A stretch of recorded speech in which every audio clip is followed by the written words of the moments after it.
back in session. We're on the second reading. There being no more motions, we're on second reading. We are on bill. Senator Moylan, you're recognized. Thank you, Madam Speaker. Madam Speaker, notwithstanding House rules, I move for 2436 placement on the agenda to move up as next to be discussed, Madam Speaker. All right, so bill number 24-36 is already on our second reading. It's after bill 11, and your motion is to consider it now before bill 11. Yes, Madam Speaker. All right, on that motion, are there any objections? Hearing and seeing no objections, motion carries. So we are now on bill 24-36, sponsored by James Moylan. Senator Moylan, you are recognized. Thank you, Madam Speaker. Thank you, colleagues.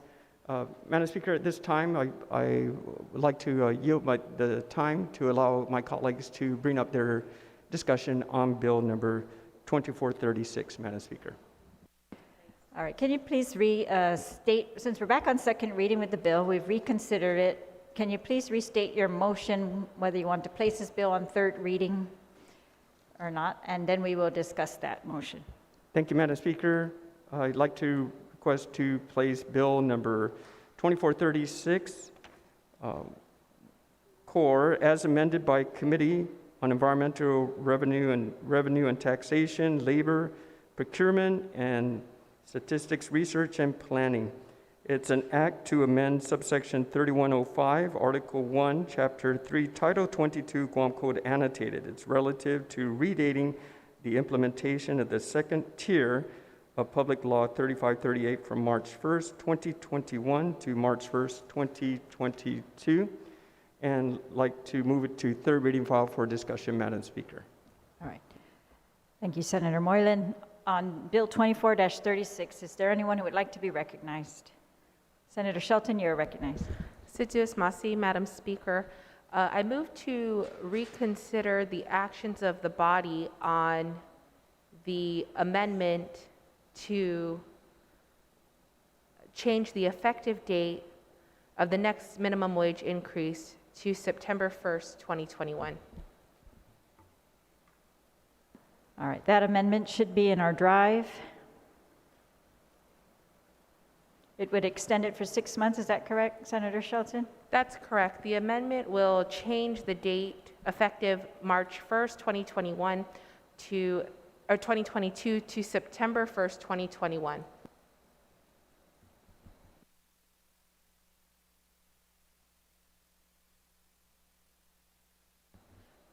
And Madam Speaker, if I can ask for a 1-minute recess. 1 minute recess.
Okay.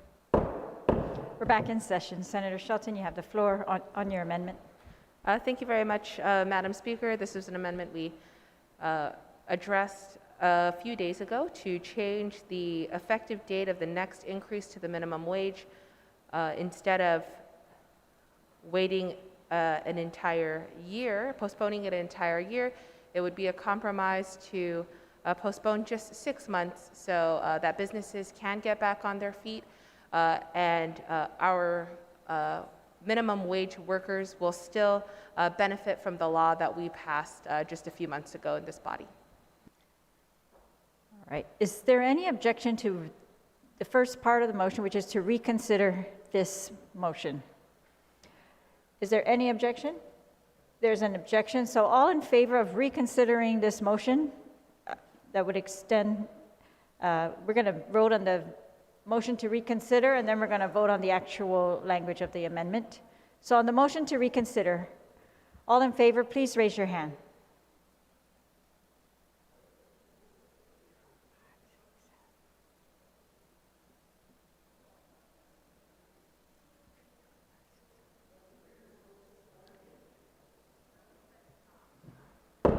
Motion carries.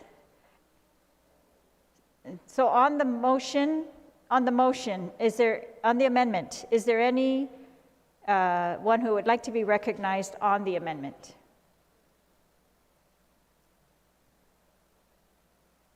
Senator Rijal, you are recognized. Thank you, Madam Speaker. I will support this amendment. However, I'd like to make it clear that I still do not support the measure in its entirety, but I will support this particular amendment, but I do not support the bill. Thank you, Madam Speaker. On the amendment, is there anyone else who would like to be recognized?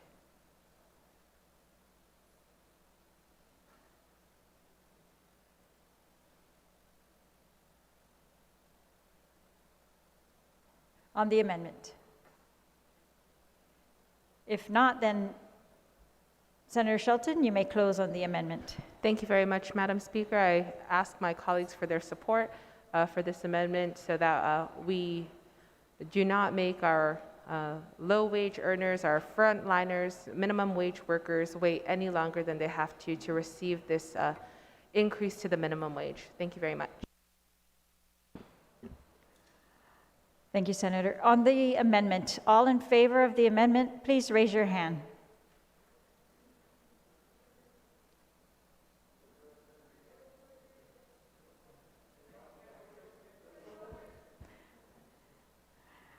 On the amendment, is there any objection to the amendment? Hearing or seeing no objection, the amendment passes. Senator Shelton, you still have the floor on the bill, Bill 24. Thank you very much, Madam Speaker. That's all from me. Anyone else who would like to speak on the bill? If not, Senator Moylan, you may close on the bill, 24-36. Thank you, Madam Speaker. Thank you, colleagues.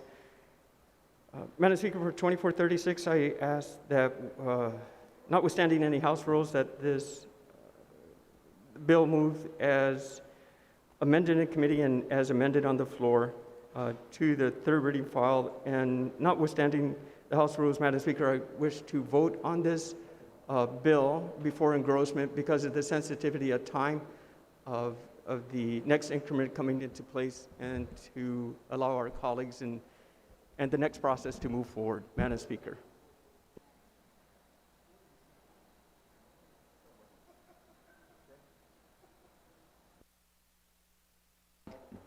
All right, colleagues, we're going to bifurcate that motion. So the first part of it is whether the bill should go down to third reading.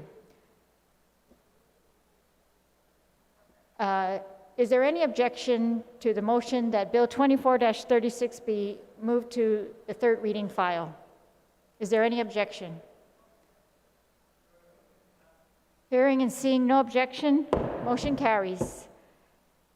There's been another motion by Senator Moylan to vote on the bill without engrossment. On that motion, Senator Rijal, you're recognized. You have a point of order. Oh, no, I object to the motion. Okay, there's been an objection.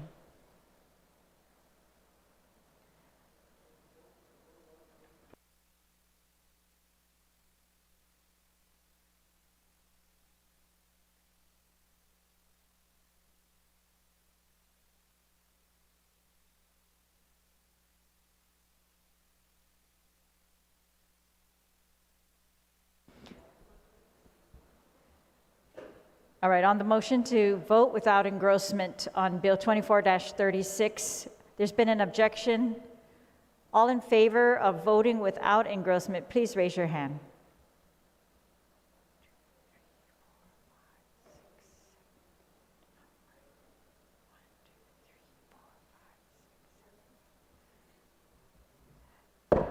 Motion carries.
All right, we are now in the consideration of the daily file under third reading. We are going to vote on Bill number 24-36 COR. Clerk, if you could please call the roll. Senator Atta? Senator Atta, aye. Senator Blas? Senator Blas, pass. Senator Brown? Senator Brown, nay. Senator Duenas? Senator Duenas, aye. Senator Moylan? Senator Moylan, aye.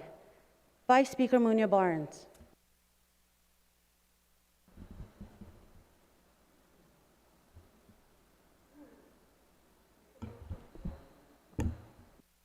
Senator Shelton, you are recognized. Thank you, Madam Speaker. I move to excuse members not present. On the motion to excuse members not present, is there any objection? Hearing no objection, motion carries. Vice Speaker Munya Barnes, excused. Senator Nelson?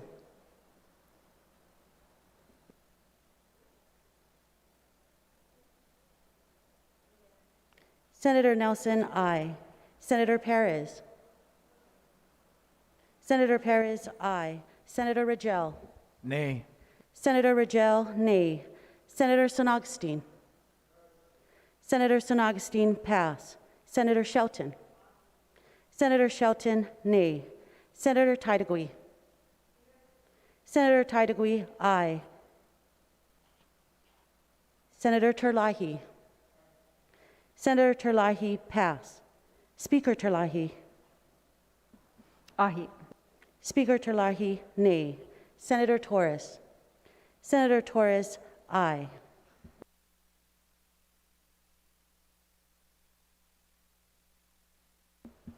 Senator Blas? Senator Blas, aye.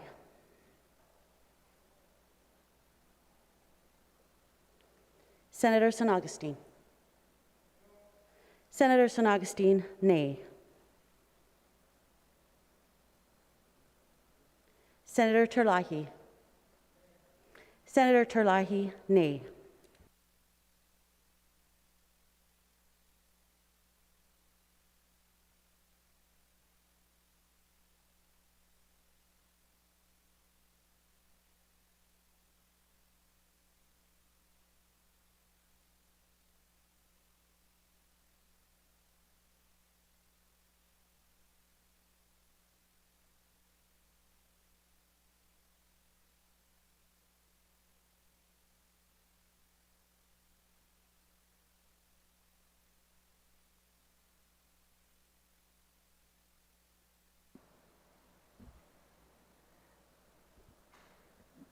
Bill number 24-36 COR has passed with 8 votes, 6 nays, 1 out during roll call excused.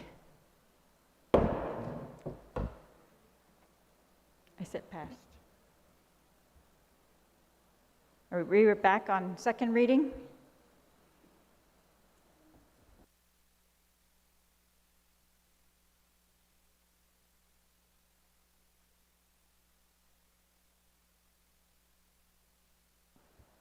We're back on second reading, and we are on Bill number 11-36 COR. Senator Dueñas, you are recognized. Madam Speaker. At this time, I'd like to move that Bill 11-36 COR, as amended by the prime sponsor, introduced by myself, Christopher M. Dueñas, V. Anthony Ada, James C. Moylan.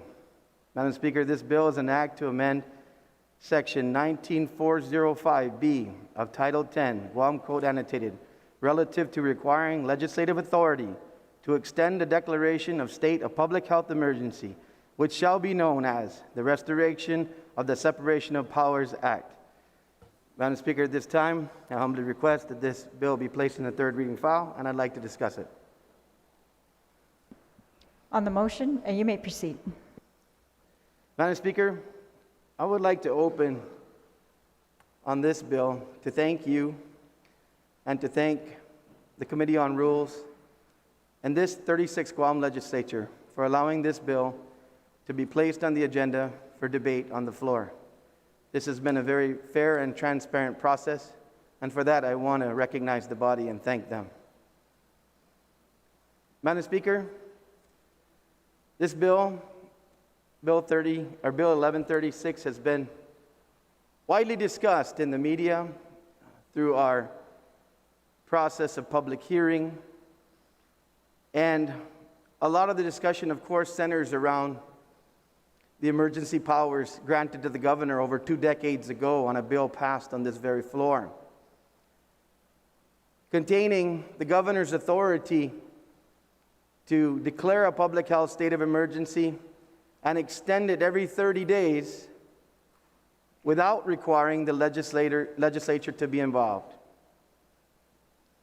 But Madam Speaker, before I go into that issue, I want to clear up maybe some misconceptions and some phone calls I got early on when I introduced this bill by people in the medical community, by other folks who were concerned and wanted to get a little bit more information on this bill.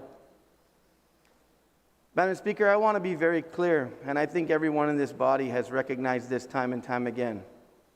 Our frontliners have been heroes. Our nurses, our doctors, our police officers, the list goes on and on. The government of Guam has performed to a very high level when it comes to this COVID-19 pandemic that has rocked the world. With that, I do agree with the governor. And I also agree, Madam Speaker, as we move forward with regard to that this bill is not about the governor versus the legislature. I recognize that the governor had, like everybody else and every leader around the world, particularly chief executives, had very tough decisions to make. And I commend for a great deal of the time that we've been under this emergency, the performance of the administration, as well as many in our government. Madam Speaker, I am a COVID survivor. In early August, I was tested positive for COVID. It wasn't an asymptomatic test. It was a test because I came down with symptoms. I had excruciating headaches. I had body aches that were unexplainable. And I carried myself to be tested, and I was COVID positive. I rode out this disease, Madam Speaker, and by the grace of God, I survived it. I was scared, but I was thankful my doctor and other medical professionals that I was consulting with gave me good advice. I did everything that I could. My family and others made sure that they supported my family because my wife is also a COVID survivor. We were COVID roommates. And we relied on people to help us get through that time. And by the grace of God, once again, we were spared and survived the scourge of COVID. So I understand the realities of the disease. It's personal to me. I also understand and am saddened by many families who have lost loved ones during this ravage of COVID. But moving along, Madam Speaker, there are other lives that have been ravaged by COVID. There are business owners who are no longer business owners. There are individuals that are hanging on by the very thread right now to try to save their business. There are individuals, and I thank mental health in their declaration earlier that the numbers have gone down on those who have been calling in. Thank God, praise God. But there have been many suicides. Funeral homes will tell you that they've had an exponential increase in death cases that they've been handling. Numbers of funerals have gone up greatly. People in despair. We know what happens when people are in despair. Madam Speaker, around the nation, it is no secret at this point in time. New York right now, the state legislature is moving to strip the governor's emergency powers. Oh yes, that has to do with the fact that there appears to be a grossly mismanaged medical emergency over there with regard to nursing homes. It is Democrats, though, Madam Speaker, that are speaking the loudest in their state legislature. They say it pains them to have to do this to a governor who's one of their own. But they're concerned, Madam Speaker. In listening to many reports on the national media, it's much like Guam and the discussions we've been having about the governor's powers. We are going into 1-year anniversary. It's not an anniversary we're going to celebrate. It's an anniversary that we're going to feel horrible about. But as we go into this 1-year anniversary, many and other jurisdictions that are discussing removing or modifying governor's executive powers with regard to a public health emergency are saying that when March of last year, when this happened, they completely understood. For months on end, March, April, May, June, we were still, it was still a mystery. Everybody was scared. There was a second surge. And it was controlled well here. No question about it. We had our governor constantly saying, stay calm, people. We've brought in nurses. We've built up the capacity of the hospital. We opened up SNU. We're working with our military partners. We've purchased more medical equipment. We're on the job.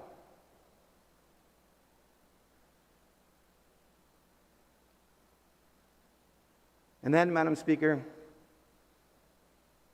we got through that second wave, and those people that I was talking about, those people who are still trying to hold on to any semblance of getting back to work, getting their businesses open, bringing their employees back, some semblance of normality.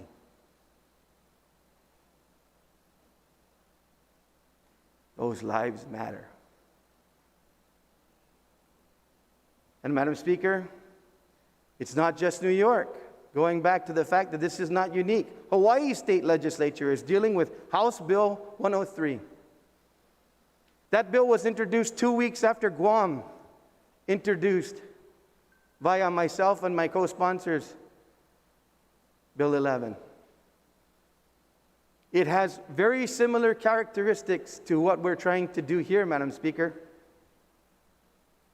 And in a mere matter of 10 days, in the state legislature of Hawaii, they have a pandemic committee within the state legislature.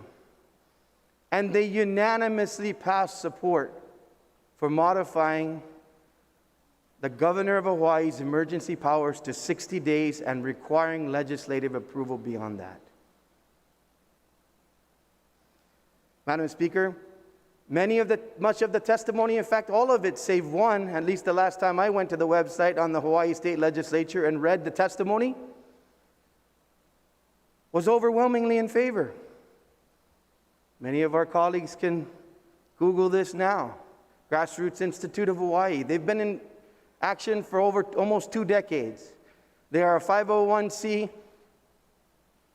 nonprofit organization that is a think tank and a business organization trying to ensure the stability of the state of Hawaii.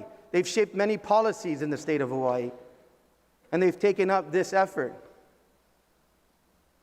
Other testimonies, such as grassroots organizations, other nonprofit organizations, as well as individuals, Madam Speaker. If you read the testimony, it's much like what we're talking about on Guam. The Vigilance Committee is up in arms about the suspension of the open government law. What you read on HB 103 is the Sunshine Law within Hawaii. They're very concerned about those suspensions of the oversight of the expenditures of funds,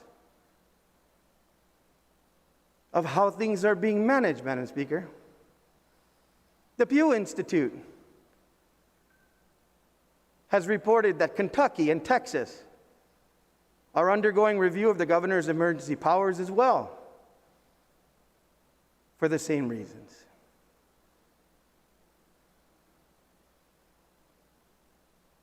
I've heard testimony from the governor and the administration that if the legislature thinks they can do a better job, if they think we're not doing a good enough job, shut it down. You have the power to do so. That's not what this is about, Madam Speaker. As a senator, I'm not going to go face to face and play chicken with the governor. That's not what I think good governance is about. I think good governance is exactly what we've been doing in this body, deliberating over very serious bills, having a serious conversation.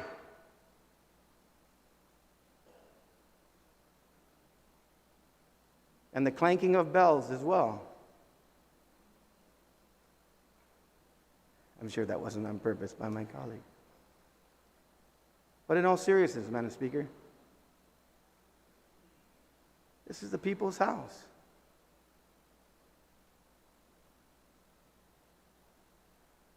Last week, around this time, the governor invited myself and Senator Moreland to go down to the governor's office, and we did. I believe you cannot say you want to work with somebody and not demonstrate you're willing to work with somebody. Regardless of our personal feelings on this type of legislation or any legislation in the future, every time the governor calls me, I'm going to drop what I'm doing and go down there. Because we may have differences, but Madam Speaker, I believe in order to be straight up and get things done, you have a conversation, even if it's a tough conversation. Madam Speaker, on examples, I'll just move off of this one, but it's very important because this is the essence of what we're doing here. The governor of the state of Michigan, Governor Whitmer, was taken to the Supreme Court in the state of Michigan over her emergency powers, which she continued to extend after 60 days. The Michigan State Supreme Court ruled that the governor was wrong, that beyond that 60 days, she needed legislative consent to continue. The list goes on, but I'll move on to another discussion. Talking about precedents, Madam Speaker. Years and years ago when we were having, and thank God we're not of late, a series of storms, a major earthquake,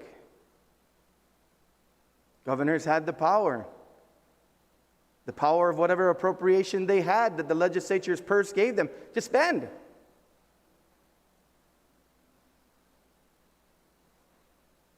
And members of the body back then, Madam Speaker, were a little concerned at the expenditures.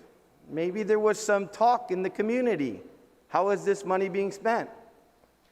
Madam Speaker, this august body met and decided that the governor should only have $250,000 per emergency. And beyond that, come back to this body. Has this body been irresponsible about handling emergencies and not giving the governor the money that he or she needs during an emergency? I don't think so.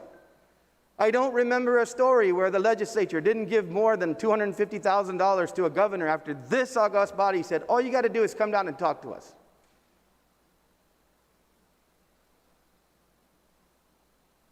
And if anyone wants to correct me on that, I'll stand corrected. But I do not remember an instance where this body was so irresponsible that after being informed by the governor that the expenditures were above and beyond that $250,000, and we were probably waiting for federal money under the declaration of an emergency, I need more money. I'm going to bet that this august body was responsible enough to say, yes, Governor, we've heard you. Here's an additional appropriation authority. Madam Speaker, we have a tool in this government now, the CRER. That was passed by this body, Madam Speaker. Why? Because this body felt as though they weren't getting timely information when it came to the finances of the government. This body felt like sometimes when we have public hearings here and we have testimony, you know what, Senator, I don't have that information right now, but I'll be sure to get it back to you in about maybe 20, 30 days or maybe just before the next election. And this body was tired of that. And so now we have a report every month. And you know, Madam Speaker, it's not easy for administrations, and I understand because I've been on both sides of the aisle. It's not easy for administrations when you have the first quarter of the fiscal year and the CRER looks like they're $20 million short because of all the bills that are front-loaded. And they have to go through the painful process of explaining, you know, we start the fiscal year, there's not much collections, it's going to smooth out, as is the right thing. It's so much easier, Madam Speaker, to get to the end of the fiscal year where you've probably put a restriction on expenditures, pay off all the bills, say the audit will happen in June, say, man, you know, we were close on that budget. It's not fun, I'm sure, to report every month. But that was what this august body did. Because they wanted timely information in case there is any issues that we have to deal with, that we can go in and deal with it and not wait until it becomes a crisis. Was that overreach? Was that too much power and control? Was that too much to ask? I don't think so. I think it's working quite fine.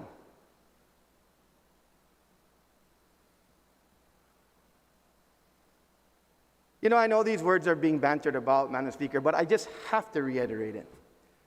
This is simply about transparency, about accountability,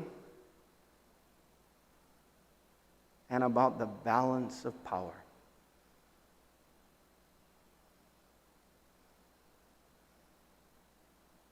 Madam Speaker, those lives I've talked about that are hanging on by a thread, and I know there's been some consternation over why do you have to say decisions are being made arbitrary and capricious?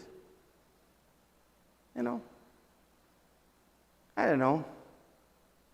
Perhaps I'll consider deleting those words out of collegiality. But the reason why is because we have bingo parlors and gambling halls and the bars are dying. And they don't understand that. And now bars are saying, wait a minute. We opened for 2 weeks before we went back to Pt.2 1, and we submitted our plan, just like the restaurants, just like everybody else, when we went to that Pt.2 3. And now, we're the bad guys because we haven't submitted enough information to be able to open?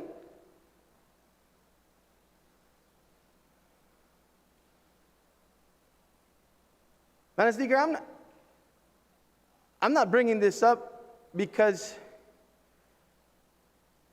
I want to bring it up and it's sensationalism, but during the testimony, Tom Pinehoff said with a heavy heart that one of his colleagues in the bar industry committed suicide in a bar. I don't know all the conditions surrounding that, but that there is a degree of desperation. And that cannot go unnoticed. Arbitrary and capricious are words that describe things that just don't make sense.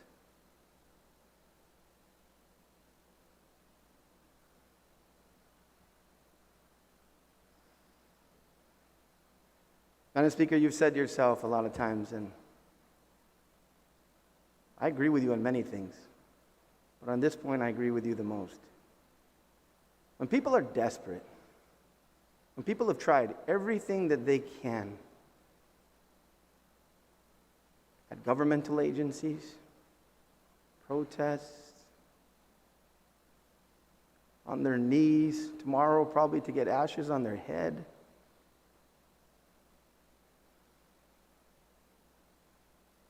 whatever other religions and forms of prayer that they are, when they're done and they've had enough, most of the time they knock on our doors. They come to the legislature. They feel as though this is the people's house. This is where they can be heard. And Madam Speaker, that's the operative position that this bill puts us in. There is nobody in this room that wants to stop the governor from receiving federal funds and being able to expend them to take care of our people. There is nobody in this room that wants to argue with the science or whatever's brought before us by public health to say, hey, this is why we're here. Nobody wants to tell them they don't know what they're talking about. But they want to hear the Liz Dueñases and the Gina Campuses and the Chamber of Commerce. And they want to hear the church.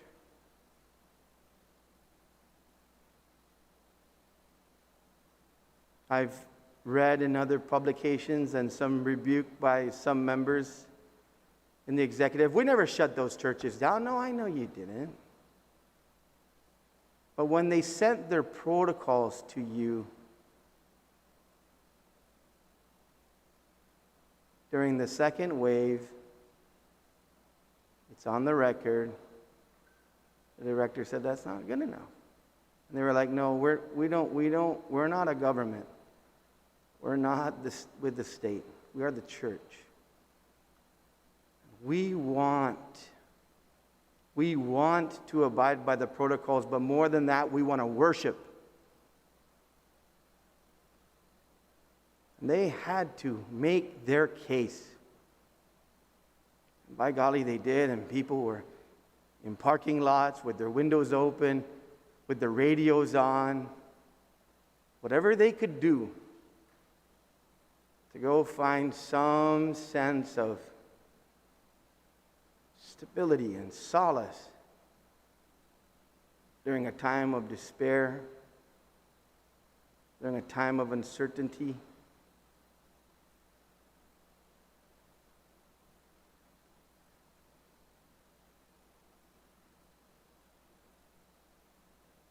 I've never seen so many priests on the radio, on Zoom, on the shows, making their case. Pastors, private schools.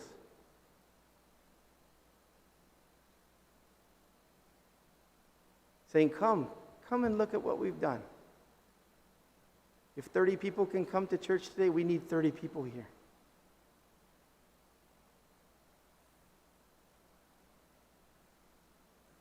It's about a seat at the table, Madam Speaker. It's about a seat at the table. You know, I'm a little surprised. It's the two things that surprise me more than anything else is you have the power, shut it down if you want to shut it down. And the other thing is, I need to renew it in 30 days. Obviously, there was a little bit of genius that was written into the bill that it had to be renewed in 30 days. There was probably some contemplation. that a conversation will be had, that there will be some debate and deliberation. In the first 4 months, Madam Speaker, if this bill were law and this was part of the emergency powers, I could imagine us just passing a resolution 10 days before the next emergency and make it automatic. I can't imagine us sitting in this body tinkering around. But fast forward to November, December, January, February, where we are now. I can imagine it, Madam Speaker. In fact, we don't even have to imagine it. It's happening, but it's just not happening here. And you can see it in the testimony. You know, Madam Speaker, business people don't like to go out there barking. They're trying to make money. They're trying to make a living. They're trying to take care of their families. They're part of our community too. They don't want to sit down and pen letters and have to pit themselves against an administration. But they did it for this bill. If that doesn't show a level of frustration, I don't know what does.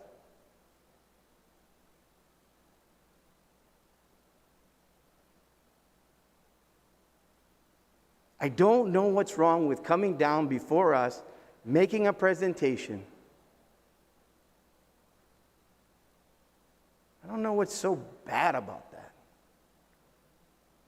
I know we're 15 members. We're going to grapple with so many other bills, or we have grappled and we'll grapple with a few more before we close and vote. But as much as I may disagree with many people on this floor, there's one thing I do agree on, is they know why they ran and they know why the people of Guam put them here. And they know better than to tinker with their future.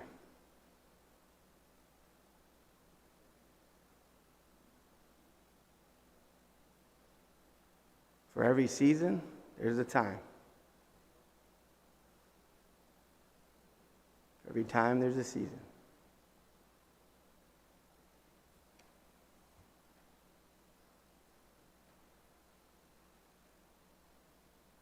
You know, Madam Speaker, as I close, I'm brought back to the bill we just voted on, 8-6.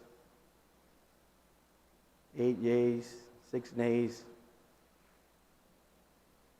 on the time at which the next increment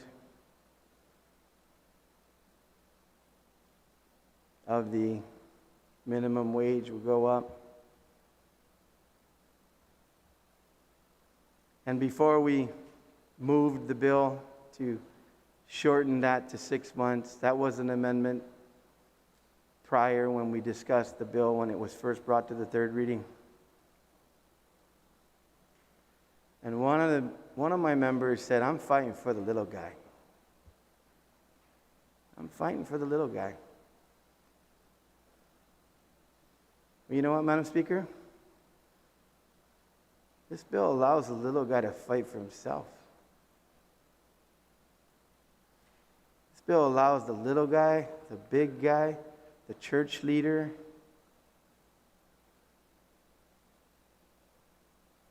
all the guys, and all the gals, and all of our beautiful people. This allows them to fight for themselves.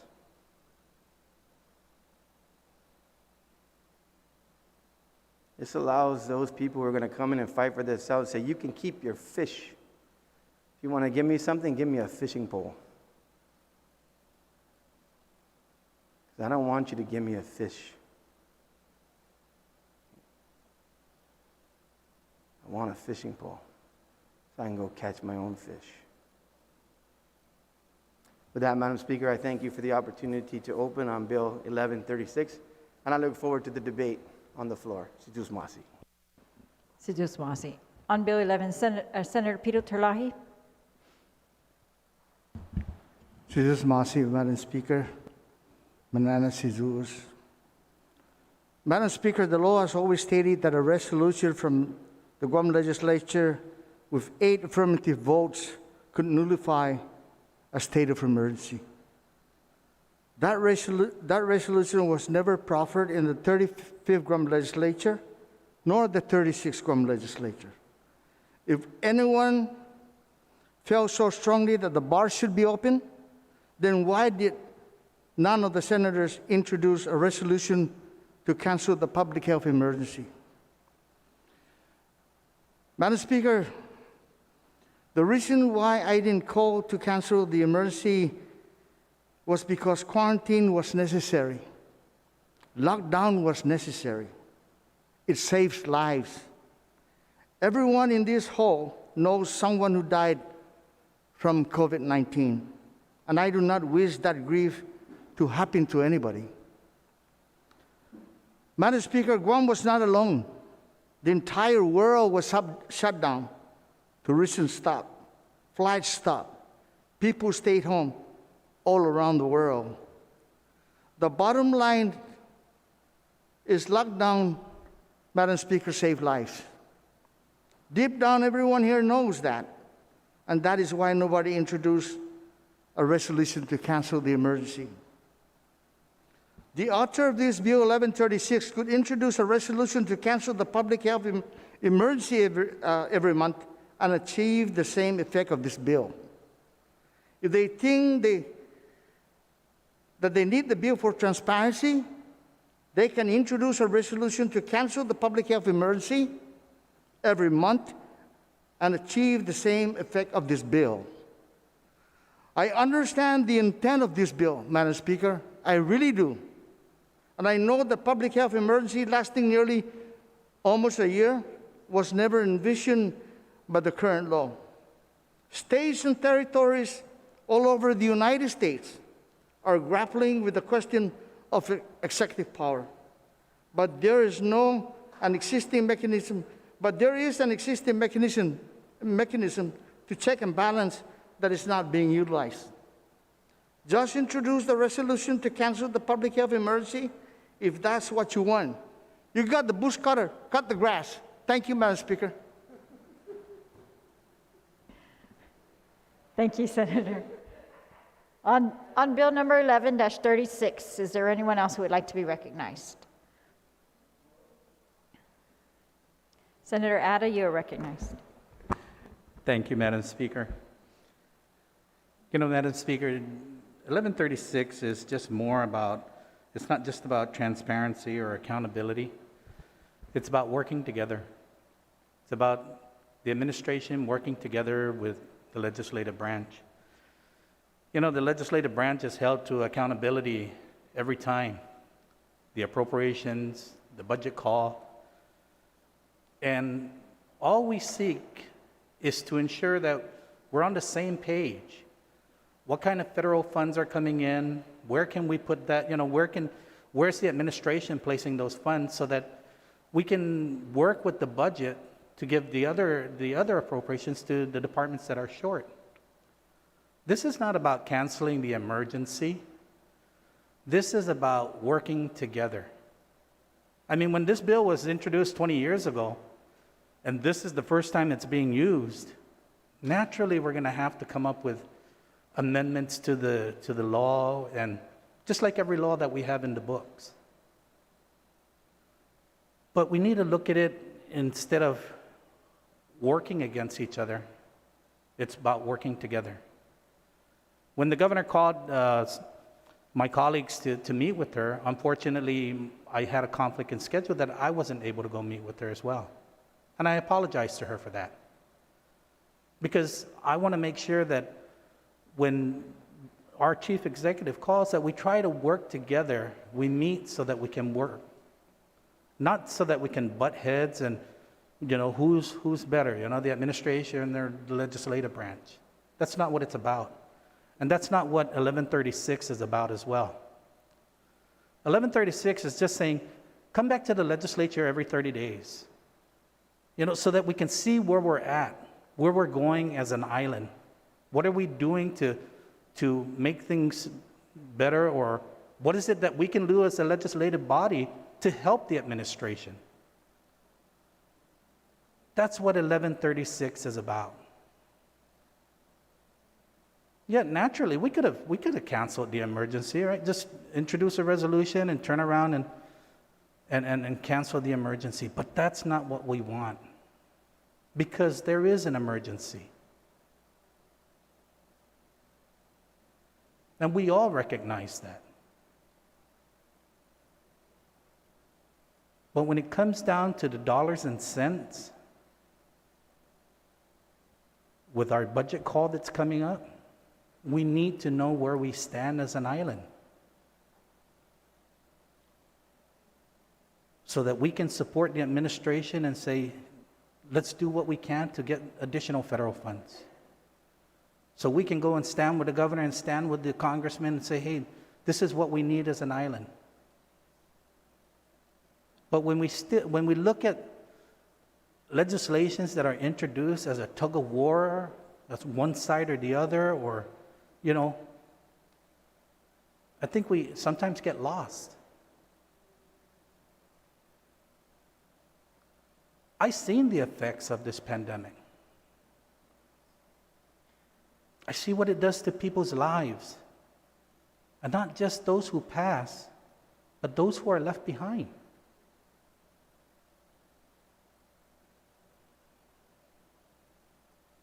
Because those that are left behind have to carry the burden of the bills. They still have to come up with ways to pay for their medical expenses, ways to come up and pay for the power, the water, the telephone, ways to sustain life.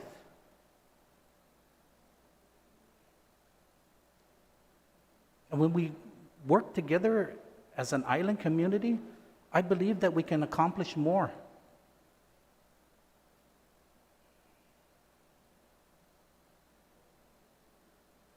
So yes, does Bill 1136 call the governor down and the administration down to justify or even get the concurrence of this body to extend the emergency? Yes, it does, but for good reasons. So that we as the legislative branch can know what's going on with our island. So we can ask, how can we help? How can we do things to make things better? What is it that we need to introduce? What laws need to be amended? What laws need to be introduced? So as long as we keep the doors and lines of communication open to work towards a better island, towards a better future, we're all going to see the brighter light at the end of that tunnel. So this is not about us versus them. This is about all of us. And I've heard the governor many times over, we're in it together. Well, let's be in it together so that we can work together.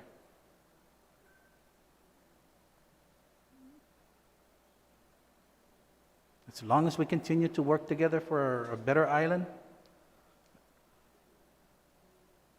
we're all going to see the fruits of that labor. And nobody else can come back and say, well, we didn't try. What we can do is continue to try, continue to work.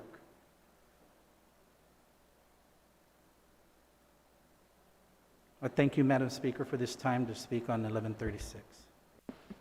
Thank you, Senator. On Bill number 11-36, is there anyone else who would like to be recognized?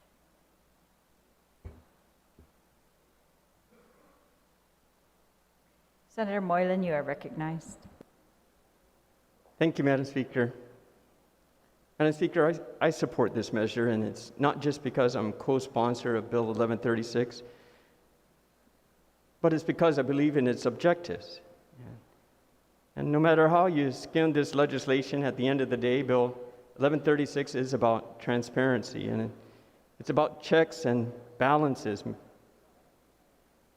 Madam Speaker, I can recall those numerous public hearings and letters and sessions last year where so many of our colleagues were merely asking for answers to questions. From inquiries on procurement practice to reports outlining expenditures. And we were not getting answers. Madam Speaker, we sat here one afternoon last May to override Bill 33335. And that's a measure which you authored and I co-sponsored. And fortunately, we had the adequate number of votes for Public Law 3586 to come into existence. That measure was meant to request for an array of reports, including those on spending and hiring activities inclusive. And so, how many reports which we mandated in Public Law 3586 were submitted to the previous legislature? I believe we got more excuses than we received reports. So, Madam Speaker, I remember your frustration, and the governor stated in her veto measure to 33335 that trust and transparency cannot be legislated. Well, I look at things a bit differently. Trust and transparency should not be legislated if trust and transparency exist. But here we are today, discussing another piece of legislation which addresses trust and transparency. Now, it's interesting, the governor has taken a huge interest in this piece of legislation. And this is based on numerous media stories since the measure was first introduced, and it sounds like an immensely popular bill. Heck, I even, as my good colleague here, the author of the bill, said, I even was called to the governor's office last week to talk about the bill. Now, this was my first visit to Guadalupe in a short tenure as a senator to discuss a measure that had my name on it, and I was kind of honored. But the governor states in Bill 1136, she stated that it will stall the process in keeping the community safe. I don't see how that is the case. If she provides the request to the legislature an ample timeline, I just think, what are they afraid of? That we will ask questions on how funds are being spent, or whom is being awarded certain contracts? I just don't get it. Now, the governor states that this is a power-grabbing effort by lawmakers. The last time I checked, assuring checks and balances exist is one of our principal responsibilities. So is there anything wrong with this? Isn't this the one reason we were elected?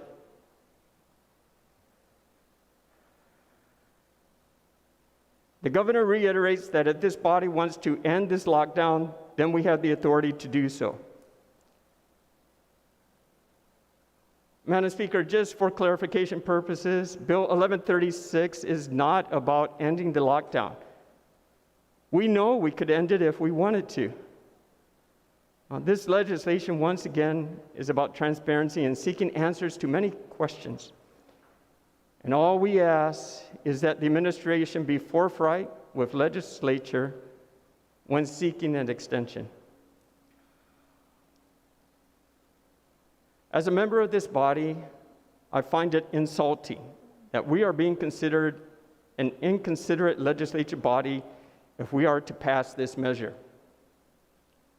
Madam Speaker, each member of the 36th Guam Legislature, just as in the 35th Guam Legislature, is concerned about health, safety, and the welfare of the very people we serve. Bill 1136 grants more authority to the legislature branch of government during an emergency declaration. This does not give us more power or more money. This just gives us a chance to do our job, promote checks and balances, and assures that the people know how their money are being spent.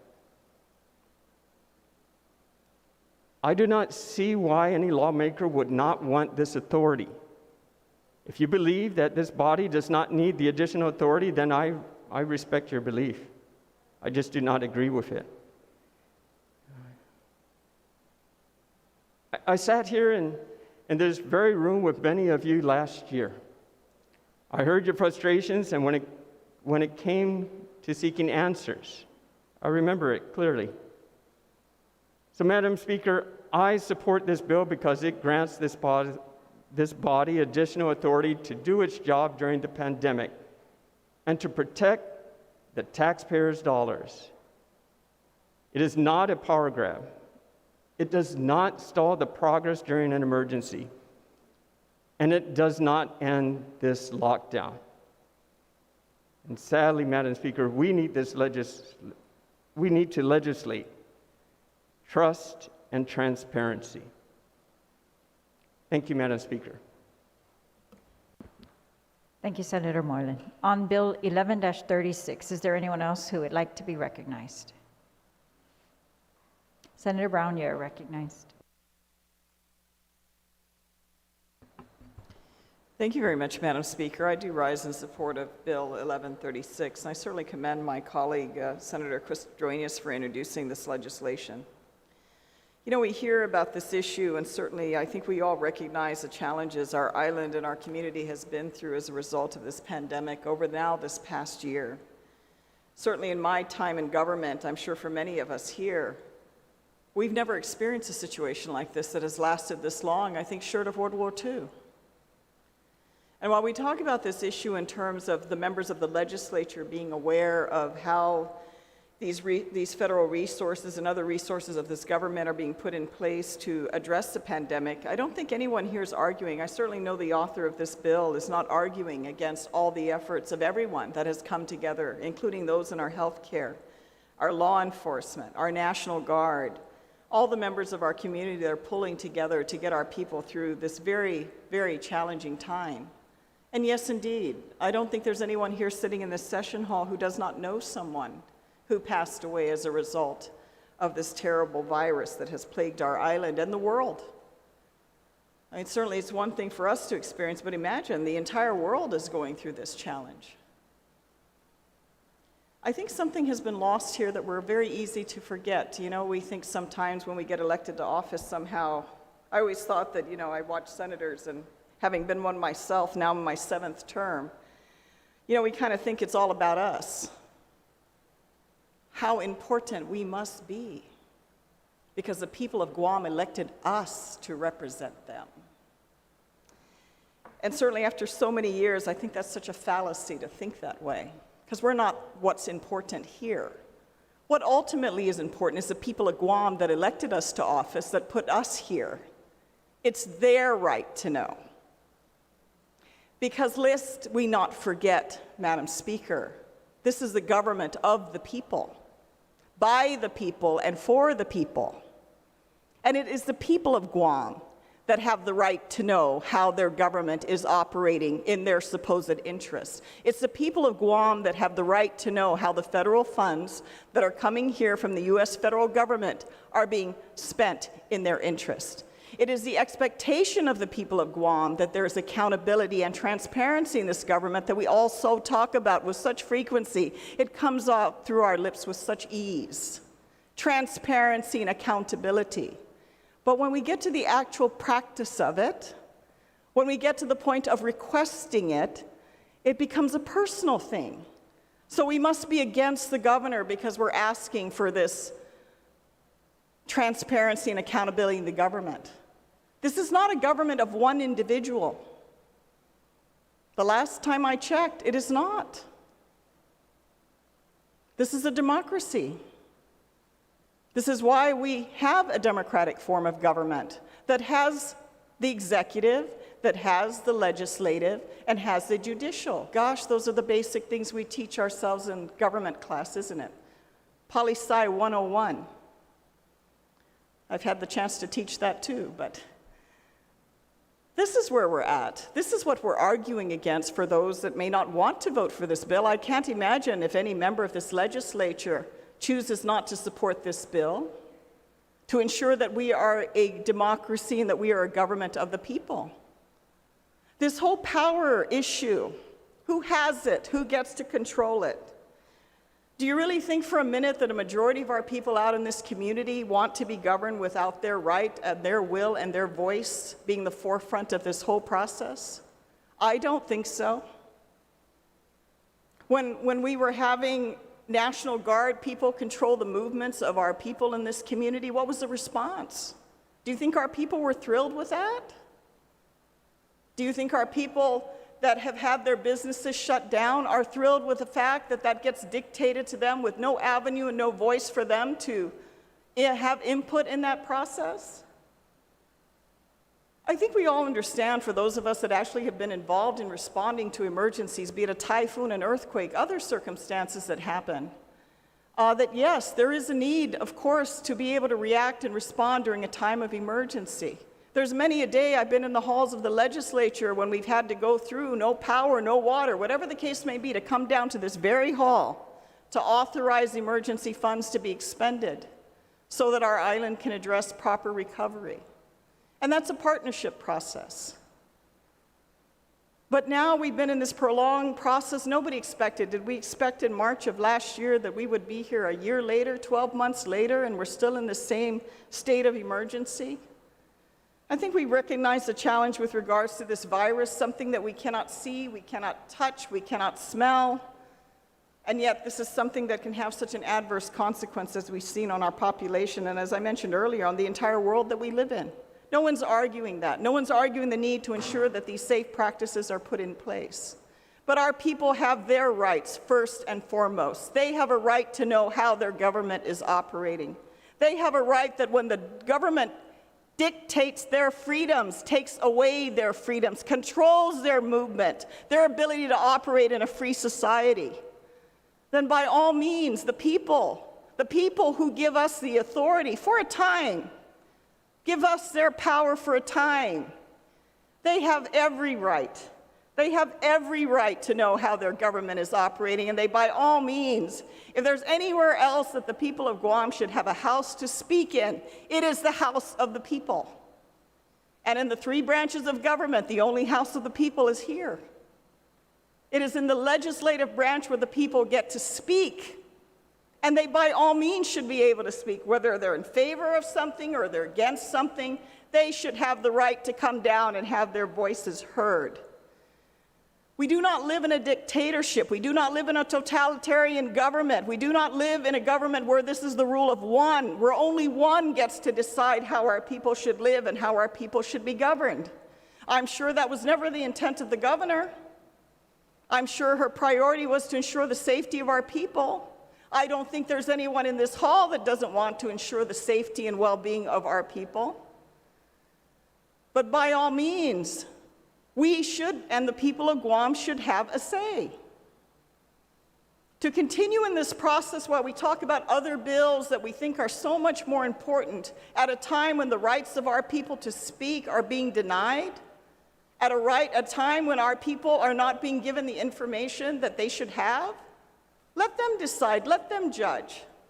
But to continue a public health emergency without any input of the legislative branch of government to oversee this process, without ultimately the input of the people of Guam that we represent, how could that be right? How could that be just? How can that be democratic?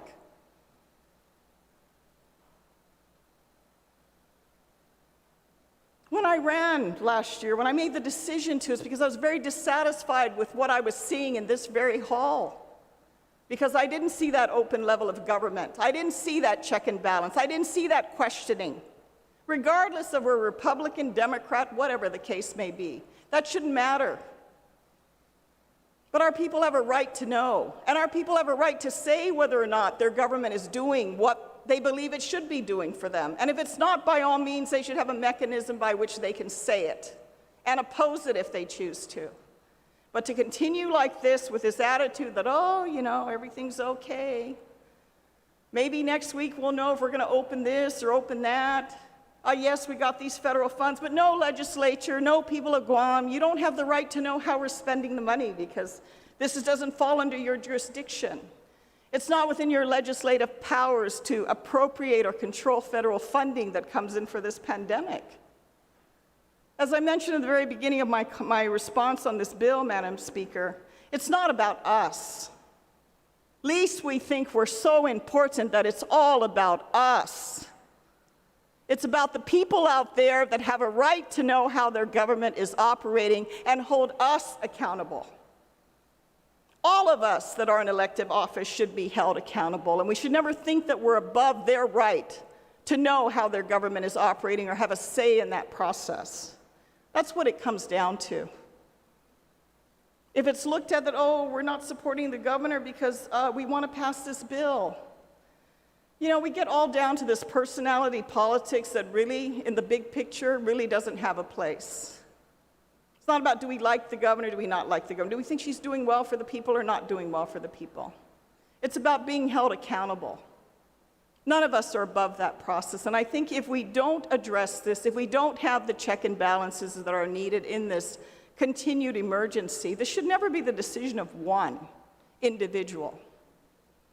Like I said, the last time I checked, this was a democracy. And if we don't, as a legislature, address the very root of this issue, with regards to the people having the right to know and have a say in how they want to be governed, then what are we doing here? We're just taking up space, feeling important. What does that matter to the people of Guam? I think the time has come in this whole process after a year that by all means, I don't even know why it's taken this long. This issue should have been addressed early last year. If all is good, there should be no issue about our ability to sit and engage and have input and know the status of where things are, to ask questions, to get answers. What is wrong with that? I don't think this pandemic should put all those issues to sleep.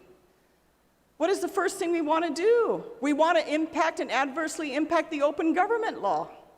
We want to remove the requirements of public notice. We want to keep our people in the dark. How is that right?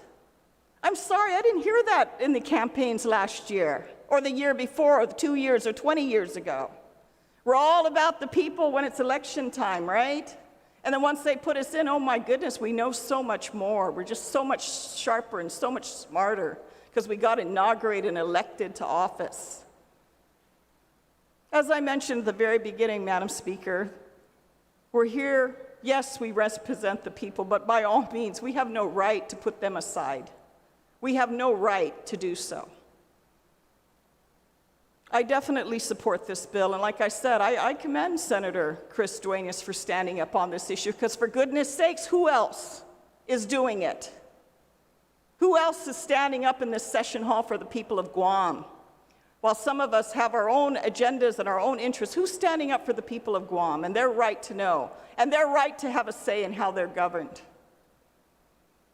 I guess we'll know when we vote on this bill, but I certainly wholeheartedly support this effort and thank my good colleague for standing up and stepping up to represent the people of Guam. Thank you very much, Madam Speaker. Thank you, Senator. On Bill number 11-36, COR, is there anyone else who would like to be recognized? Senator Pt.2, you are recognized. Madam Speaker, with your consideration, and we just received a letter that came in from Department of Public Health and Social Service, and also it was signed by other departments and agencies here, and I just received it now. Looking at the hour, I was wondering if we can recess until tomorrow so that we have an opportunity to read this testimony that just came in regarding Bill 11.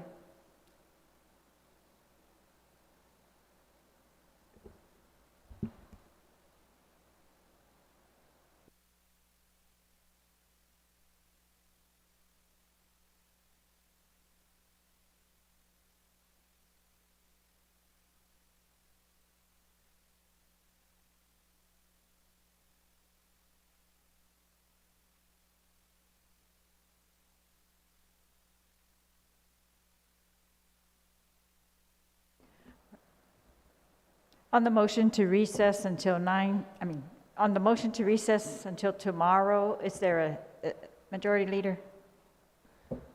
Madam Speaker, may I recommend a time, put forth a time, 10 a.m.? All right, we're supposed to go into committee of the whole at that's 10 right. a.m. Okay, 9 a.m. All right. On the motion to recess until 9 a.m. tomorrow, is there any objection?